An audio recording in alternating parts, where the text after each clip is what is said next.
കൊല്ലം കൊട്ടാരക്കരയിൽ തെരുവുനായ ആക്രമണം. ഗർഭിണി ഉൾപ്പെടെ 12 പേർക്ക് കടിയേറ്റു.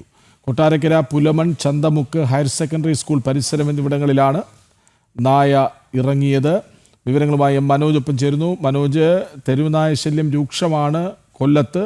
ഇപ്പോൾ കൊട്ടാരക്കരയിൽ നിന്ന് വാർത്ത വരുന്നു. വിവരങ്ങൾ. തെരുവുനായ ശല്യം രൂക്ഷമായി മാറുകയാണ്. നേരത്തെ തന്നെ ഇത്തരത്തിൽ ഈ തെരുവുനായ ശല്യത്തിൽ നാട്ടുകാർ പരാതിയൊക്കെ ഉന്നയിച്ചിരുന്നു. എന്നിട്ടും അതിലൊരു നടപടിയില്ല എന്നുള്ളതാണ്.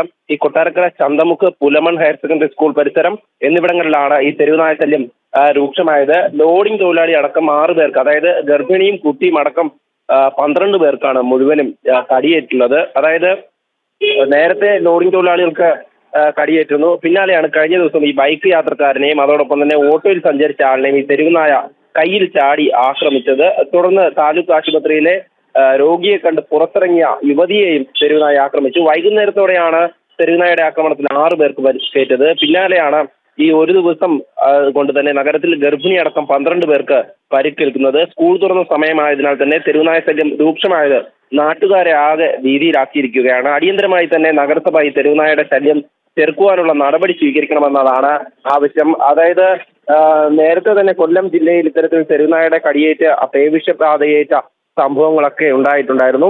അത്തരം സംഭവങ്ങൾ മുന്നിൽ നിൽക്കുമ്പോൾ തന്നെ ഈ തെരുവുനായ ശല്യത്തിന് ഒരു നടപടി സ്വീകരിക്കാൻ അധികൃതർ തയ്യാറാവണമെന്നതാണ് നാട്ടുകാരുടെയൊക്കെ ആവശ്യം. കഴിഞ്ഞ ദിവസം ഞാൻ സൂചിപ്പിച്ചു, ഗർഭിണി ഉൾപ്പെടെയുള്ള യുവതികൾക്കാണ് കടിയേറ്റത്.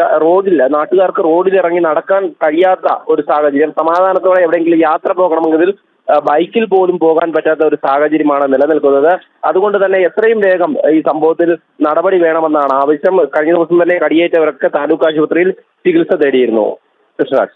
കൊട്ടാരക്കരയിൽ തെരുവുനായ ആക്രമണം, ഗർഭിണി ഉൾപ്പെടെ 12 പേർക്ക് കടിയേറ്റു. വിവരങ്ങൾ നൽകുകയായിരുന്നു മനോജ്.